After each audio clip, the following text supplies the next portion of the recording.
une production du Studio SF. Je vais vous faire une confession. J'ai déjà utilisé Uber. J'ai déjà utilisé Uber Eats. J'ai déjà utilisé DoorDash. J'ai même déjà utilisé Airbnb. Je l'avoue, je m'en confesse. Pourquoi? Pour une raison simple. Maudit que c'est pratique. C'est pas pour rien que ces plateformes-là se sont immiscées partout dans notre économie puis dans notre vie quotidienne. Pour le consommateur ou pour l'utilisateur, c'est simple, c'est commode, maudit que c'est pratique. Vous allez me dire, Gabriel, c'est pas une très grosse confession, c'est pas un très gros péché. Tout le monde utilise ces applications-là. C'est vrai. Puis bon, à ma défense, j'ai commis ce péché-là il y a plusieurs années, à l'époque où c'était encore des nouveautés, des bébelles qu'on était en train tous et toutes de découvrir, à l'époque où je pense on n'avait pas pris collectivement conscience de tous les problèmes sociaux, politiques, économiques créés par ces plateformes-là. Depuis, le mirage s'est évanoui. Industrie bouleversée, comportement corporatif douteux, quartier défiguré, industrie complètement virée de sourd, précarité des travailleurs, des travailleuses, et j'en passe. On nous avait promis l'économie du partage. Ce qu'on a découvert finalement, c'est une économie de la dépossession. Et si on faisait autrement? Je m'appelle Gabriel Nadeau-Dubois. Je vous souhaite la bienvenue à cette réunion du Comité des idées dangereuses.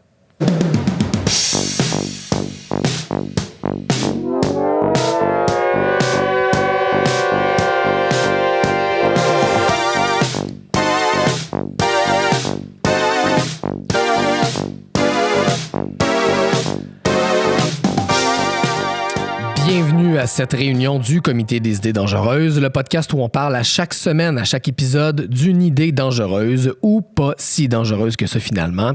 Mais en fait, ça dépend pour qui. Ce qui est vraiment le fun à voir, on regarde les statistiques à chaque semaine, ça aussi je m'en confesse, c'est que vous êtes de plus en plus nombreux et nombreuses à suivre le Comité des idées dangereuses. D'ailleurs, si vous voulez encourager cette belle tendance, et si vous nous écoutez sur Apple Podcast, il y a une manière très simple de nous aider à faire découvrir le comité à de plus en plus de personnes. C'est facile, vous n'avez qu'à laisser un commentaire et une note dans votre application, dans Apple Podcast.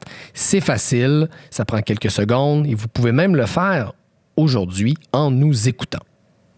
Bon, les Américains appellent ça la gig economy. Ici, des fois, on appelle ça l'économie du partage et un peu partout dans le monde, de plus en plus, on parle d'ubérisation de l'économie. C'est un modèle économique qu'on nous a présenté il y a quelques années. On nous promettait la liberté, mais finalement, c'est un modèle qui livre la précarité. Je suis allé lire, pour me préparer à ma conversation d'aujourd'hui avec mon invité, une étude qui a été faite en 2019 et qui révélait que les travailleurs à la demande, autrement dit les travailleurs, les travailleuses de la gig economy, et d'ailleurs, ça représente maintenant environ 10% des travailleurs, des travailleuses au Canada, c'est des gens qui, en moyenne, font très, très peu d'argent. Pour vous donner une idée, là, les gains faits par ce travail à la demande, là, pour la majorité des travailleurs de cette industrie-là, ça ne dépassait pas 5 000 $ par année. Pourtant, pour plus d'un quart de ces gens-là, ces gains-là, ça représentait l'ensemble de leurs gains annuels et plus de 89% de leur revenu annuel total. 5 000 $ par année, 89% de leur revenu annuel total. Je suis allé voir également dans les chiffres du recensement de 2016 et ce qu'on pouvait y lire, c'est que le revenu médian, là, après impôt, des familles canadiennes, en 2016, c'était à peu près de 60 000 $ par année. Mais pour les travailleurs de la gig economy, c'était 4 303 $ par année. Bref, les travailleurs, travailleuses de ce fameux modèle de la gig economy, c'est des gens qui font pas d'argent. Les entreprises, par contre, elles font énormément d'argent. Et elles font tout ce qu'elles peuvent, ces puissantes entreprises, pour continuer à faire de plus en plus d'argent. En Californie, l'an dernier, je ne sais pas si vous avez suivi ça, mais il y a eu une énorme mobilisation de ces grandes entreprises, Uber, DoorDash, Airbnb et compagnie, pour gagner une exception à la loi californienne, une loi qui venait de définir les chauffeurs, notamment de chez Uber, non pas comme des contractants indépendants, mais comme des employés, comme des travailleurs à part entière, ce qui leur garantissait donc les protections légales qui viennent avec les normes du travail là-bas. Uber, Lyft, toutes ces entreprises-là ont mis tout leur poids dans la balance pour faire renverser cette décision-là et ils ont pris les grands moyens pour arriver à leur fin. Uber a menacé d'augmenter drastiquement ses prix si cette fameuse proposition 22, c'était le nom de l'exception qui était réclamée, était battue.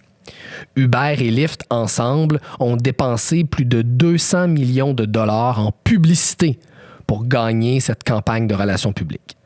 Les électeurs californiens se sont retrouvés inondés de publicités qui promettaient aux conducteurs de ces entreprises-là un salaire décent, de la flexibilité pour leurs horaires et de plus grands avantages sociaux. Et les gens se sont dit, on va voter du bon bord, ça va assurer à ces conducteurs-là un meilleur avenir au milieu d'une pandémie et d'une récession historique, rappelons-le.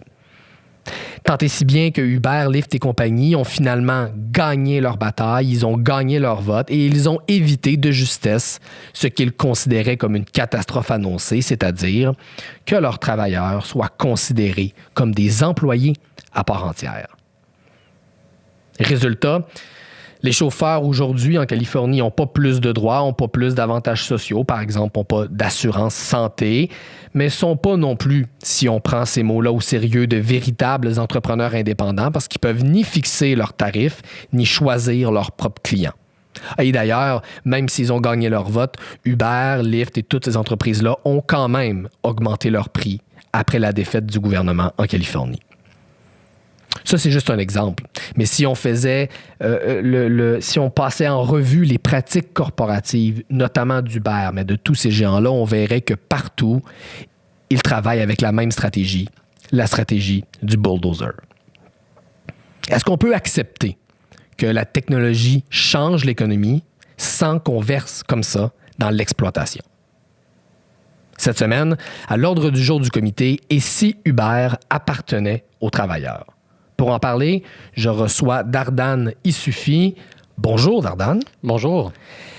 Dardan, on a décidé de se tutoyer aujourd'hui et je vais te présenter par ton titre officiel, qui est original, c'est le moins qu'on puisse dire. Tu es chef d'orchestre opérationnel de la coopérative EVA.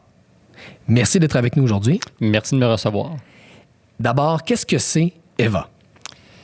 EVA est un mouvement coopératif qui opère une application de mobilité à la fois pour le transport rémunéré de personnes, donc le covoiturage entre guillemets, et la livraison.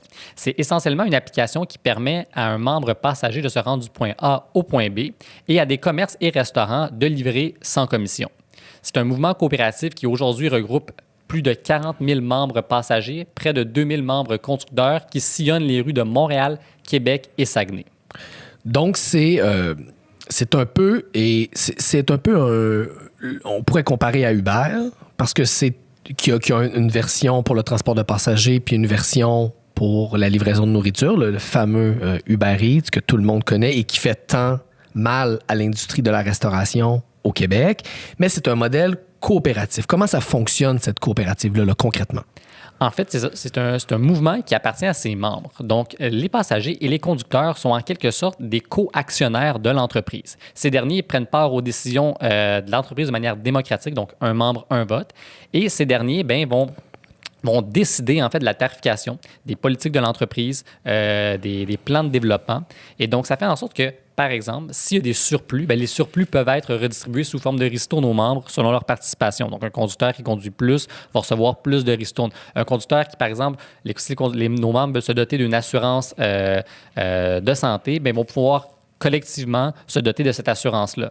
Donc, c'est vraiment un mouvement qui donne les outils, qui outille ce qu'on appelle là, les gig workers en chevrons français, là, les travailleuses des petits boulots. Et là, tu viens de dire quelque chose de très important parce qu'une des critiques qui a été beaucoup faite à Uber, c'est la généreuse marge qu'Uber collecte à la fois auprès des chauffeurs pour les courses, là, pour le transport de passagers, mais c'est la même critique, au fond, qu'on fait également à Uber pour leur service de livraison de nourriture. Les restaurateurs n'ont pas arrêté de crier à l'injustice depuis le début de la pandémie, notamment au Québec. On sait que dans les deux cas, Uber va chercher des généreuses marges. Je pense que c'est autour de 25 pour ce qui est des courses là, en transport de passagers. Puis pour les restaurants, ça peut aller jusqu'à 30 %. Autrement dit, on présente ça comme un modèle au service des gens, mais dans les faits, Uber s'enrichit énormément puis va chercher une grosse cote sur chacun des services rendus. Chez Eva, et là, tu l'as dit très rapidement, mais j'aimerais que tu reviennes là-dessus, tu as dit c'est les travailleurs-travailleuses eux-mêmes qui déterminent les différents tarifs. Comment ça fonctionne? Exactement. En fait, la mission d'Eva, c'est d'améliorer la vie de ses membres par une mobilité qui est locale, sociale et responsable. Comment ça se concrétise? Bien, pour le membre passager, ce sont des prix qui sont stables et prédéterminés. Pour les membres conducteurs, ce sont de meilleurs revenus parce que Eva prend seulement 15 % de commission et même dans certaines villes, 0 % comme c'est le cas à Québec. Et pour les restaurants et les commerces, bien, c'est 0 % de commission sur les commandes. Donc, il y a vraiment un changement de paradigme qui s'opère avec Eva où notre but n'est pas d'aller piller en fait le portefeuille des conducteurs ou des restaurants et des commerces qu'on livre, mais vraiment d'assurer qu'il y a un écosystème qui peut être durable et pérenne à travers le temps pour tous les parties impliquées. D'où est venue cette idée de démarrer un modèle de mobilité comme celui-là sur des bases coopératives? Comment ça a germé là, au tout début? Là? En fait, c'était fin 2017, alors que Uber effectuait une stratégie de corporate baby cry, comme on dit, menaçant de quitter l'état du corporate baby cry, donc on pourrait appeler ça du chignage corporatif, quelque chose comme ça? Oui, en quelque sorte. Du pleurnichage entrepreneurial? En quelque sorte, ou la crise de bacon corporative. Une crise de bacon corporative, c'est très bien. On va retenir cette traduction-là. Et c'était en fin 2017, alors qu'on avait un gouvernement libéral. Et mon camarade Raphaël Gaudreau et moi-même, on s'échangeait via Facebook, notamment, plateforme aussi problématique, sur, en fait, tous ces mouvements-là économiques qui sont en train de bouleverser nos modes de vie. Et les manifestations de ce qu'on appelle aujourd'hui l'économie collaborative et la numérisation de l'économie, bien, fait en sorte que on se trouve un peu souvent bredouille ou toujours un peu en second plan de l'innovation extérieure. Puis on s'est dit, mais pourquoi ne pas créer notre propre innovation ici au Québec et de le faire de manière responsable? Et c'est là où le modèle coopératif est venu, en fait, comme une espèce de phare qui nous a éclairé dans notre navigation, où on s'est dit, mais on va pouvoir faire un modèle qui va essentiellement ressembler à Uber, donc une application qui vous permet de vous rendre du point A au point B de manière assez facile, mais qui, du derrière, en fait, de l'application, comment je dirais ça? Derrière le téléphone, en fait. Oui, derrière le téléphone, mais c'est un mouvement qui est géré de manière démocratique, solidaire par ses membres. Et c'est comme ça qu'on a décidé d'aller de l'avant puis de faire la deuxième alternative en covoiturage au Québec, qui aujourd'hui est Eva. Et depuis, on est allé chercher des partenaires qui nous ont propulsés à travers notre développement, dont l'aéroport de Montréal, l'aéroport de Québec.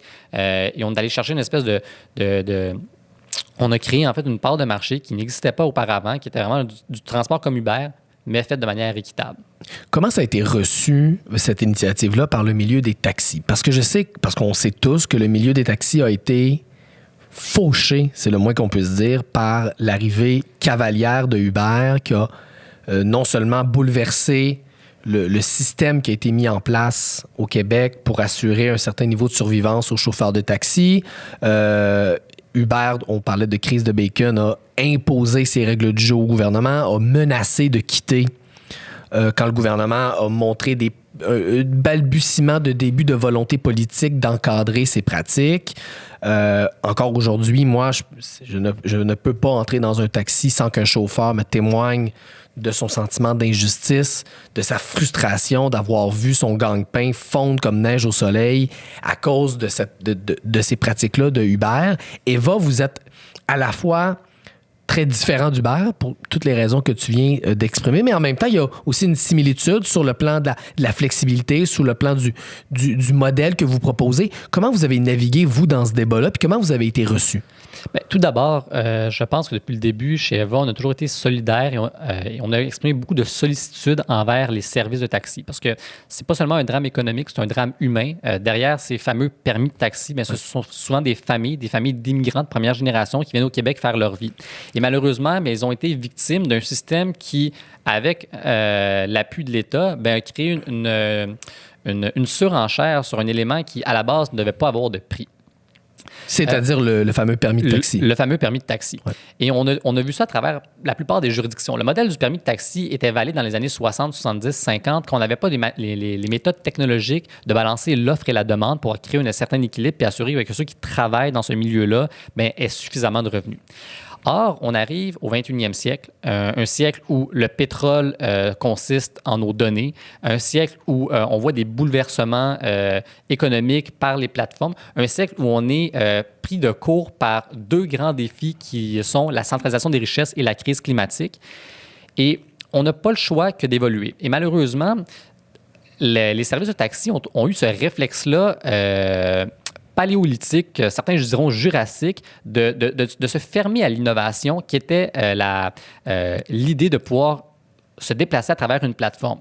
Et ce qu'il faut comprendre, c'est que nous, ce qu'on a toujours exprimé, et ce qu'on exprime encore aujourd'hui, c'est de travailler de pair. Parce qu'essentiellement, la différence entre Uber et les services de taxi, c'est Uber, c'est une offre qui est ouverte. Les services de taxi, c'est une offre fixe, c'est-à-dire qu'il y a un nombre limité de véhicules X, alors qu'Uber, un jour, ça va varier 10, 15, 20 et ainsi de suite. Donc, c'est plus variable. Mais les deux modèles, à la fin de la journée, c'est de transporter du monde du point A au point B. C'est moins différent qu'on peut le penser. C'est moins différent qu'on peut le penser.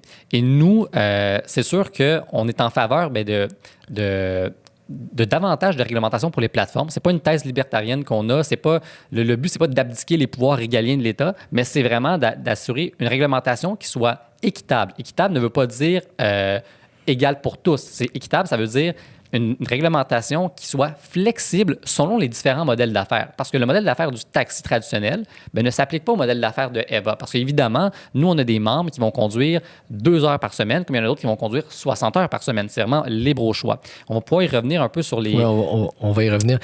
Est-ce que les chauffeurs de taxi auraient dû être davantage compensés par le gouvernement? C'est une question... je n'ai pas les compétences fiscales pour répondre, mais ce que je peux dire, c'est le gouvernement a investi une somme de près de 1 milliard de dollars, dont 758 millions pour compenser les fameux permis de taxi, dont les services de taxi estimés à 1,3 milliard. Évidemment, le gouvernement a compensé pour moins que ce que les taxis estimaient, mais en même temps, de l'autre côté, Revenu Québec a enregistré une hausse de 20 entre 2013 et 2016 des revenus des taxis parce que la carte de crédit a été rendue obligatoire dans les véhicules de taxi et donc on a remarqué une hausse drastique des revenus que l'État a perçus et Revenu Québec, jusqu'en 2016, estimait encore que 50 des revenus des services de taxi étaient non déclarés. Là où je veux en venir, c'est que nous, comme société, ce qu'il nous faut, là, c'est davantage de sécurité pour le public, plus d'équité entre le privé, donc les différentes entreprises, mais surtout de la transparence pour l'État. La transparence au niveau des données qui sont ultra importantes, d'avoir les données sur la mobilité des citoyens pour pouvoir améliorer la mobilité du futur puis savoir où est-ce qu'on met un REM, où est-ce qu'on met un métro. Mais c'est aussi la transparence au niveau de l'équité fiscale.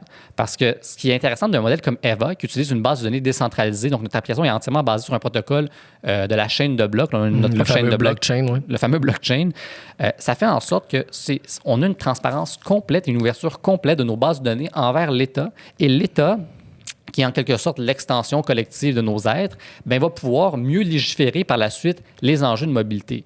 Mais évidemment, la manière que Uber a apporté ce changement-là est problématique. Parce que Uber s'est dit, nous, on fait de l'économie collaborative, en anglais du sharing economy. Or, Uber... Ils ne partagent pas avec grand monde, dans les faits.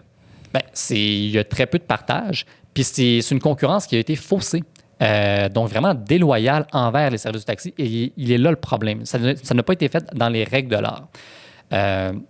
Uber ont des sommes colossales, donc ils ont des investisseurs aux poches profondes. Oui, puis c'est une stratégie de dumping, la stratégie de concurrence d'Uber. C'est-à-dire qu'ils débarquent sur des marchés en sachant très bien que d'entrée de jeu, leur modèle n'est pas rentable, mais l'objectif, c'est casser la concurrence, peu importe les victimes collatérales, puis par la suite, s'emparer du marché. Et prendre le marché. C'est ça. Mais tu sais, nous, comment on voit l'économie collaborative, comment on veut transformer l'économie collaborative de pair avec les services de taxi qui sont une partie intégrante de la mobilité urbaine, notamment à Montréal, puis qui ont une histoire. Puis on voit les villes comme New York, on les associe au Yellow Cab, puis à Londres, mais c'est le Black Cab. Et donc, ce sont des acteurs primaire de la mobilité, bien, c'est d'amener une économie collaborative qui dématérialise les intermédiaires. Donc, on retire le tiers parti qui est Uber, qui vise plutôt l'usage que la propriété.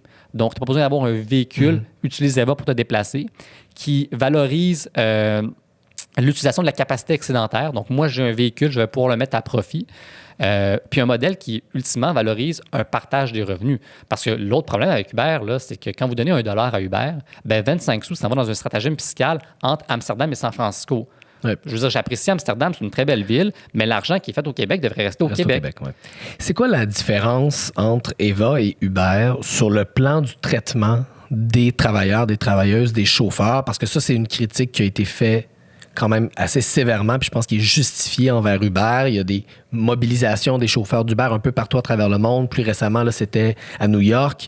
Des gens qui se rendent compte qu'on leur promet de la flexibilité, qu'on leur promet de la liberté, mais qu'en fait, on leur livre surtout de la précarité.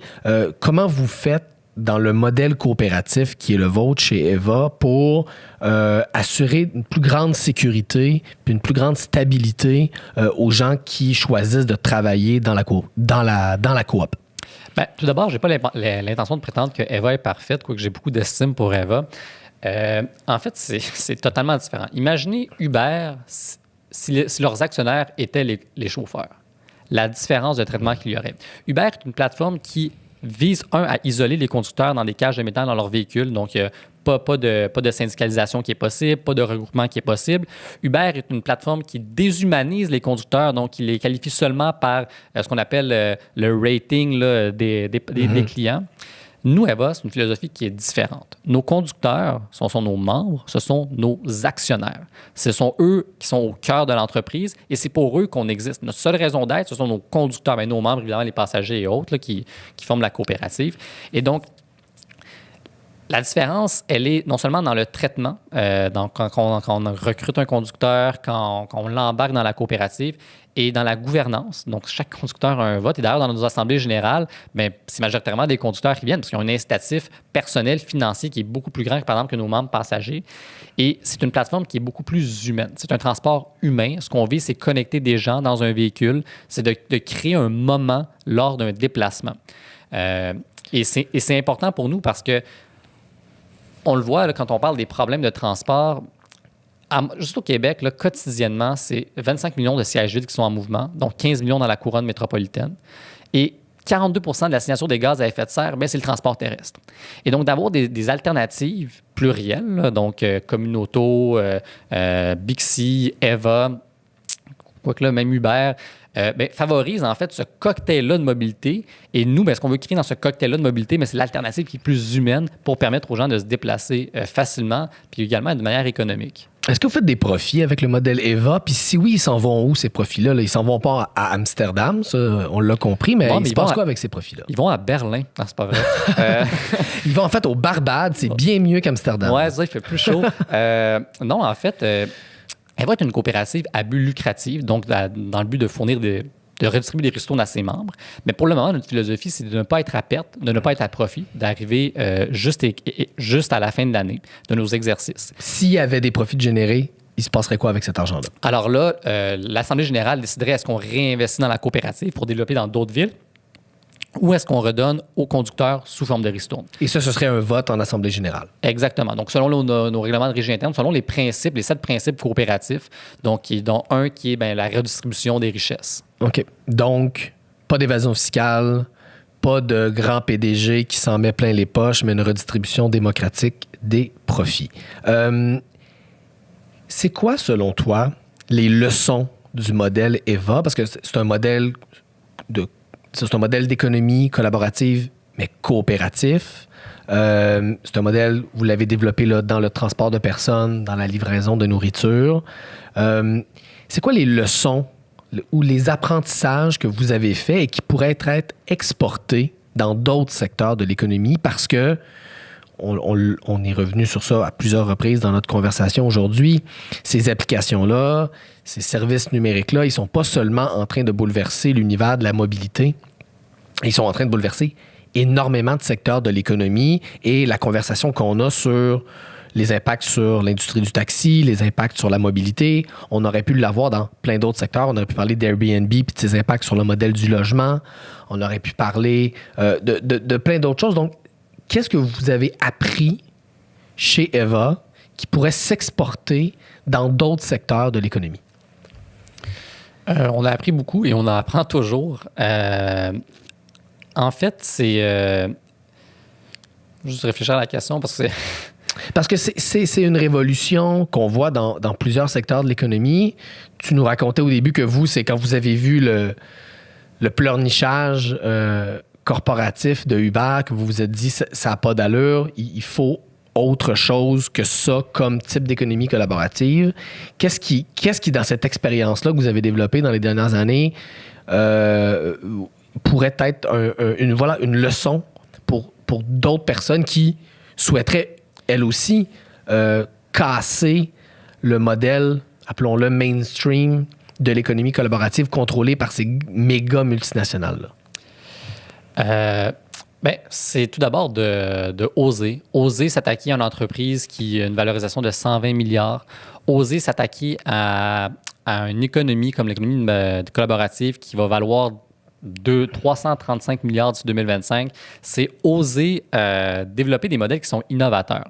Pour vous donner un exemple, là, Eva, puis c'est pourquoi Eva, je trouve qu'elle est intéressante, puis on attire la curiosité. On a été invité par la mairie de Barcelone 2 fois à Séoul, à San Francisco, à Londres, parce que c'est un modèle qui allie une gouvernance démocratique, donc le modèle coopératif, avec une technologie qui est décentralisée, donc qui assure une encryption complète des données nominales, donc la chaîne de blocs, et on combine les deux ensemble pour, je dirais, perturber de manière positive l'économie de la mobilité. Qu'est-ce qu'on apprend de ça? Bien, on apprend que, un, c'est faisable, que deux, bien, les travailleurs-travailleuses embarquent. Nos conducteurs, on a près de 2000 membres qui sont inscrits comme conducteurs avec des vérifications d'identité judiciaire, tous les permis nécessaires pour pouvoir conduire, pour pouvoir transporter des passagers de manière durable.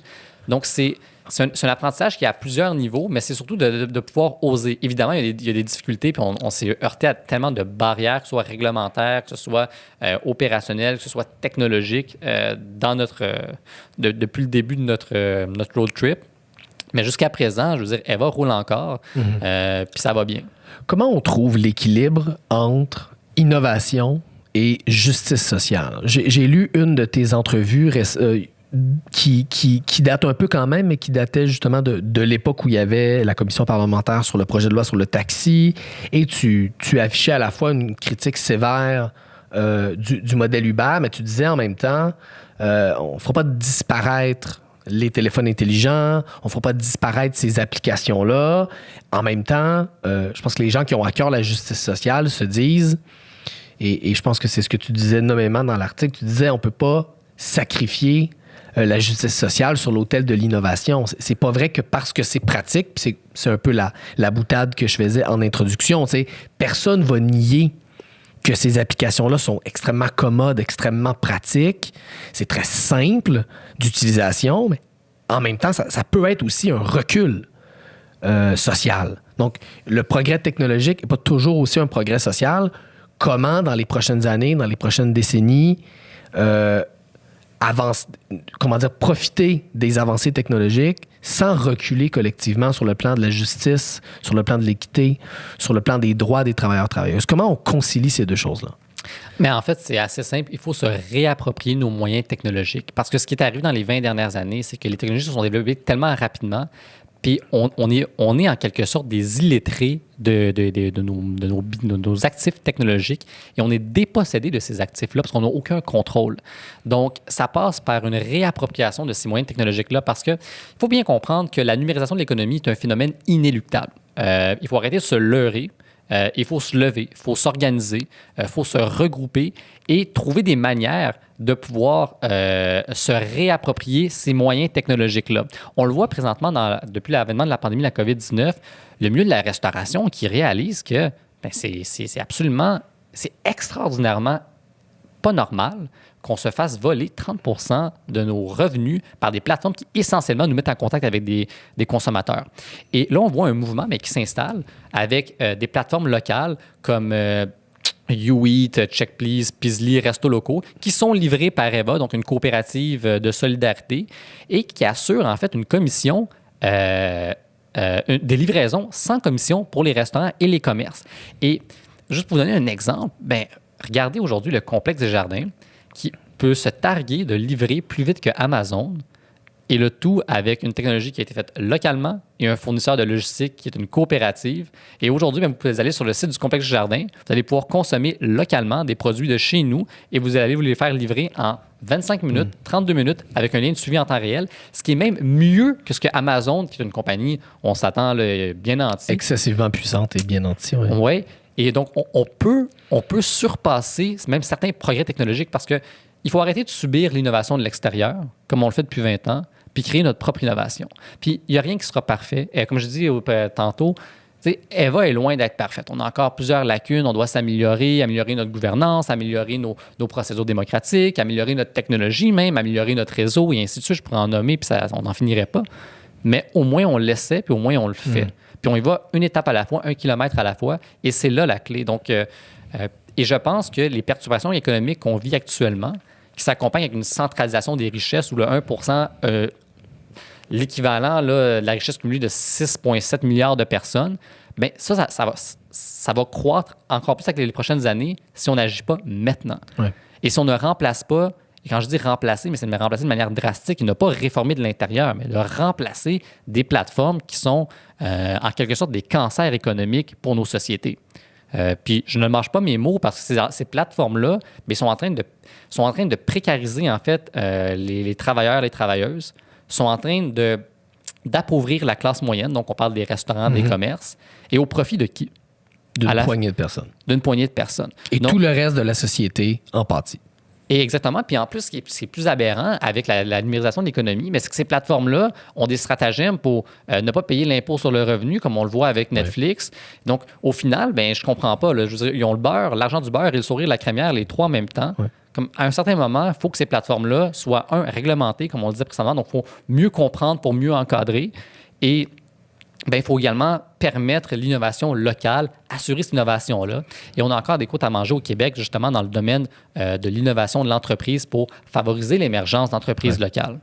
Je trouve ça très important, ce que tu dis quand tu parles de réappropriation collective, de réappropriation citoyenne, on pourrait dire de réappropriation démocratique de ces outils technologiques-là, parce que en ce moment, elles sont partout dans nos vies, mais littéralement partout, puis il n'y a littéralement pas un aspect de notre vie qui n'est pas médié par ces plateformes technologiques-là. Et pourtant, on les comprend très peu, on les connaît très peu et on les contrôle peu. On est souvent passif dans notre rapport à ces outils technologiques-là. Puis ce qui m'apparaît intéressant dans un modèle comme Eva, mais plus généralement dans ces modèles coopératifs-là, c'est de dire, on peut reprendre un peu de pouvoir collectif sur ces outils qui déterminent tellement d'aspects de notre quotidien.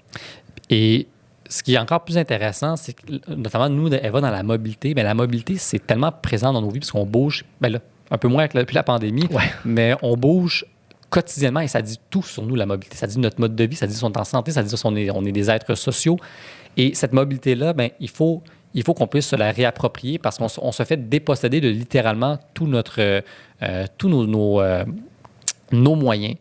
Et bref, c'est vraiment très important. Puis c'est quelque chose qui revient. On a fait un épisode récemment sur l'importance d'un contrôle plus grand public sur les infrastructures Internet. Puis ça a été là aussi l'aboutissement de notre discussion, c'est-à-dire c'est devenu trop important, ces outils technologiques-là, pour qu'on les laisse complètement à des puissances étrangères. Puis quand je parle de puissance, je ne parle pas nécessairement d'État. Là. Ça peut être des puissances corporatives étrangères. Il faut commencer à les réapproprier ici. Puis, en tout cas, ça me semble être ce que vous essayez de faire un peu chez Eva. Et ce qu'on fait, pas qu'on essaie, mais ça fonctionne aujourd'hui. Les gens, on a des milliers de membres passagers, un peu moins depuis la pandémie, évidemment, mais qui se déplacent par Eva ou qui utilisent nos services de livraison. Ouais.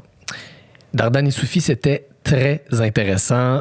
Franchement, merci d'avoir participé à cette réunion du Comité des idées dangereuses. Mais merci, c'était super agréable. À la prochaine.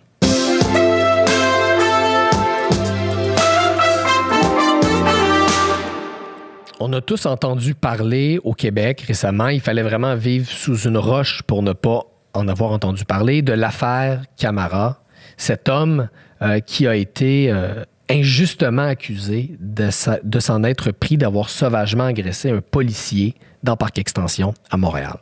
Et dans la foulée de ce scandale médiatique, on a beaucoup parlé de cet homme et de son profil. Il est même allé à Tout le monde en parle pour en parler.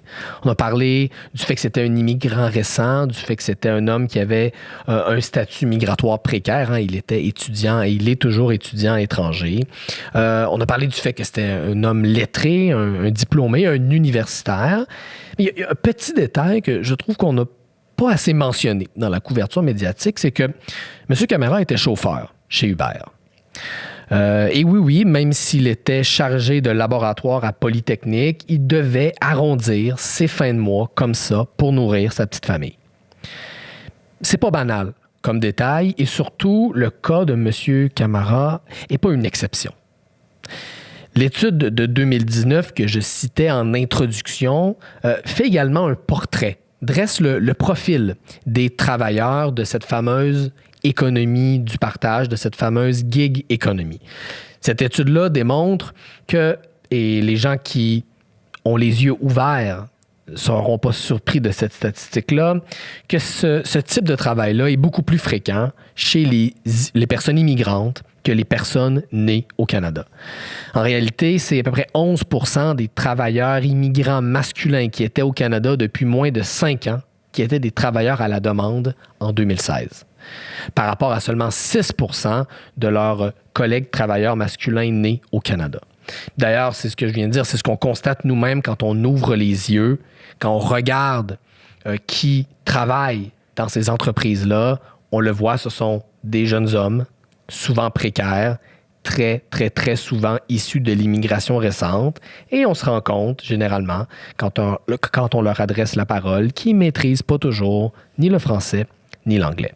On comprend que ces gens-là se tournent vers ce type d'emploi-là. C'est des jobs simples, c'est des jobs faciles, il y a peu d'interaction avec le public, peu d'exigences avant l'embauche. Mais à l'inverse, on devrait se poser la question de pourquoi ces entreprises-là trouvent ça aussi intéressant, que ce soit des gens avec ce profil qui travaillent pour leurs entreprises. Ce sont des hommes et des femmes souvent isolés, avec peu de ressources, souvent très peu de connaissances des lois du travail. Et, si tu as un statut migratoire précaire, t'hésites peut-être à 2 fois avant d'affronter ton employeur pour défendre tes droits. Surtout si l'employeur en question, c'est une multinationale puissante qui essaie de te convaincre que tu n'es en fait pas son employé, mais un travailleur autonome, libre de prendre toutes tes décisions. Bref, ça s'appelle peut-être dans les livres l'économie du partage, mais quand on y regarde de près, moi je trouve que ça ressemble plus à du capitalisme sauvage. Puis les victimes, encore une fois, sont les mêmes. Toujours les mêmes. C'est tout pour aujourd'hui, mais avant de vous laisser, je me tourne vers vous, chers membres du Comité des idées dangereuses, pour vous rappeler que c'est toujours possible, et c'est même une excellente idée, de nous soumettre vos propositions par écrit.